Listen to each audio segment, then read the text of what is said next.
Hello guys, here we are with a dual hatchet build guide in Nioh 3, a build that is very interesting and unique thanks to the aerial combos it uses. I will try to give you every piece of information that I figured out over the last couple of days while I was experimenting with this weapon, the best early moves, the late game combos, the best gear, guardian spirits, etc, etc. Hatchets are obviously a ninja weapon and have many abilities that can be executed mid-air. There is one specific ability that propels you into the air when it connects to a target, and with that ability you can actually stay airborne until your ki is fully depleted. Actually, by the end of this video I will show you a combo that, if executed correctly, you won't even have to land. You can stay mid-air forever, but it won't be easy. Since we are playing a ninja weapon, we will also have to utilize our ninjitsu abilities. The two abilities that I recommend, the Infernal Calamity and the Electric Calamity, both Shadow Arts abilities that will deal great AoE damage and apply the corresponding elements. Using these abilities will make your life easier not only in the open world but in boss fights as well. So now let's have a look at the important hatchet abilities one by one, and then I will show you how to do the advanced combo. The first ability that you will use the most is the Dual Hurl Light, which can be executed in 3 parts. You're gonna have to press and hold heavy attack, then press light attack to dash forward, and then press heavy attack again to do the spinning hatchet attack. To unlock this move you will have to reach the end of the skill tree right here. This skill will have many variations. Personally I go for the light version that makes the charging animation faster, but feel free to use whatever you like. At the beginning of the game, the damage of this ability might be enough for you, so you can use it for that purpose, but later in the game, especially in the new game plus, you will mostly going to use this as a gap close ability. As you can see, it actually allows you to dash quite a distance. Next we have Lethal Barrage that can be executed by pressing one light attack, then press rapidly heavy attack for at least 2 seconds, and then one more light attack at the end. You don't actually have to press the buttons like this, but I found out that that's the easiest way to not mess up this combo.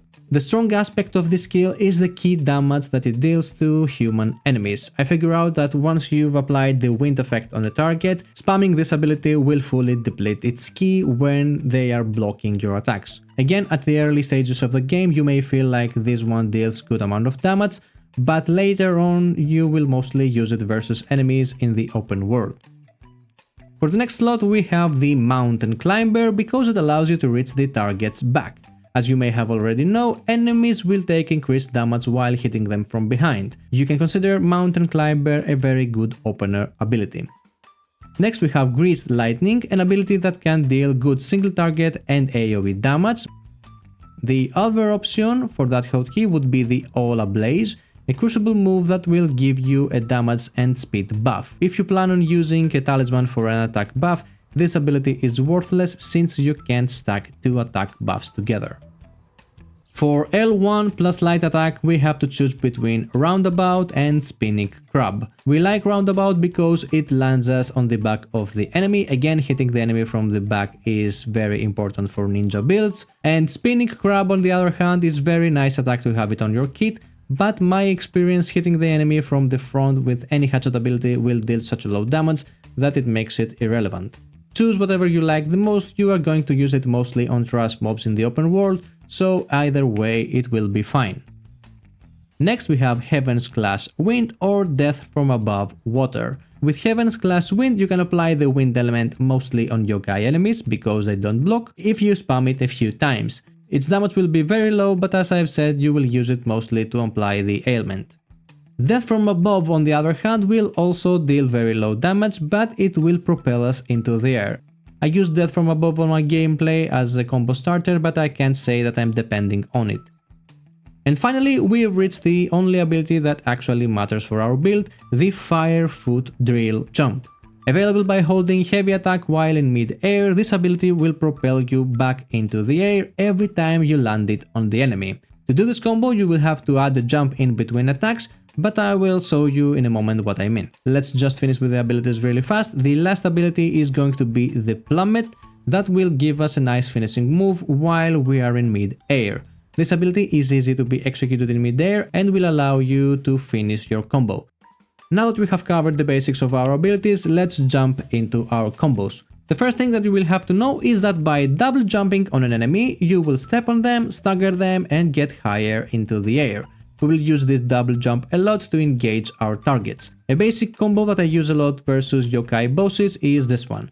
I use dual hurt light mostly to gap close between me and the target. I double jump on it, then I use the fire foot drill. With perfect timing, you can use the full fire foot drill attack, jump on the target again and repeat. Apart from just jumping, you are also able to jump and dodge before you press fire foot drill again in your combo. So basically what I'm trying to say is that you can jump, dodge and then use the drill again. So to put it simply, what you can do for your first combo is to double jump on the target, use drill, then jump again and then use the drill again. Now at some point if you do that you will run out of ki. But your combo doesn't have to stop there. If you want, you can use plummet and end your aerial combo there, but what you can actually do is to use the Kusanagi spirit attack Heaven's Drop, which will slam your target with a water attack and then propel you back into the air. While doing so, your ki bar will generate, but it won't be full. Again, you can end your combo with plummet here, but what you can actually do is to use the ninjitsu abilities. Using ninjitsu at this point not only keeps you in the air, but it will also deal additional damage. There are some skills that I will mention later in this video that will give you extra damage to your ninjitsu while you are in mid-air. Now, if you use them, your ki bar will be fully replenished again, and you can continue with your combo. By all means, this is not a regular combo, I'm just showing you the most advanced thing that I managed to do with this build.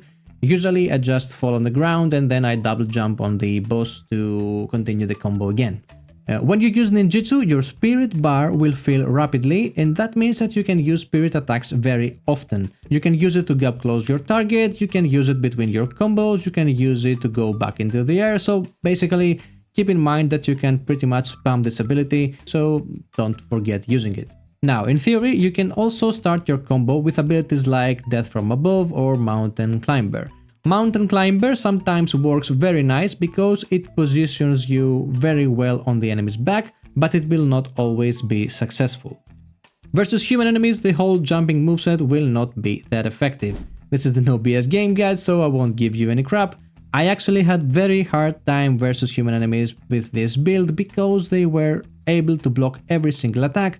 They were taking very low damage and very low ki damage. The only workaround that I found was to inflict the wind element on the target, either from my weapons or from ninjitsu, and then I used the lethal barrage. That was the only combo that made me feel that I bullied this target and they couldn't do anything to stop me. Considering that with other weapons I've killed these guys with a few hits, sometimes even with one hit, I felt a little bit underpowered. Anyways, we played this build for fun and not to break the game. Now, two things before we move to the gearing section. The first one, leave a like and maybe a sub if you like the format of this video and you want me to create more guides like this one for the rest of the weapons. And second, gearing will be very important for this build to work out, mostly in the New Game Plus. What I'm using is the Gallant Thieves gear, which will give us ki reduction while in mid-air, an attack bonus based on our stamina, and bonus aerial damage. As you can see, everything fits perfectly for this build. Additionally, I reforged the armor pieces to give me reduced ki consumptions on jump and reduced damage taken while in mid-air. My weapon was also reforged to give me aerial attack damage and ki damage. Now for the second set I chose the Inari 5-piece bonus. Inari will always be a safe choice, and if you are wondering how can I have a 6-piece and a 5-piece at the same time, it is all thanks to the Yasakani Magatama accessory, which you will be guaranteed to drop after you clear the game in the New Game Plus. For the clan protection, you can actually get another 20% jump ki reduction from the Sanada clan. For our Guardian Spirit, I will use the Kusanagi that give us aerial damage and another 18% jump ki reduction, plus the extremely important Heaven's Drop ability. For Soul Cores, I use the Enki Soul Core for another 15% jump ki reduction and Nozuchi for 5% bonus aerial damage. For talismans, I use what I always use, some talismans to apply ailment to my weapons, Cardinals or Power Talisman, the Sloth Talisman, Preservation and Lightning Talisman. For skills, there are also a few that can boost our build. Ascension will give our Ninjitsu additional damage the longer we stay in the air. Aerial Strike for more mid-air attack damage, Aerial Mastery for minus 10% ki consumption, Last Stand will help us complete our combos again with some ki consumption, Dodging for 10% ki reduction when dodging, Butterfly Grace for 10% damage reduction while in mid-air, and a few general purpose skills that are also very good is the Shadow Art Superiority for bonus Shadow Arts damage, Evasion Expert for more effective dodging, Rigor of the Gods for more elemental damage, Ninjitsu Cultivation for even more ninjitsu damage, Illusionary Dragon for additional ninjitsu damage, Yokai Banisher, which is always a must-have, and maybe you will like Shadow Clad that applies the element of your last Shadow Art to your weapon for a few seconds. Guys, I know that this was a lot of information and a lot of menu screens, but I tried to show you how to complete this build if you want to copy it. Thank you all for watching my videos, I hope you enjoyed this one. Leave a comment with your thoughts about this build and maybe which weapon should I do next. Have fun playing and see you in the next one.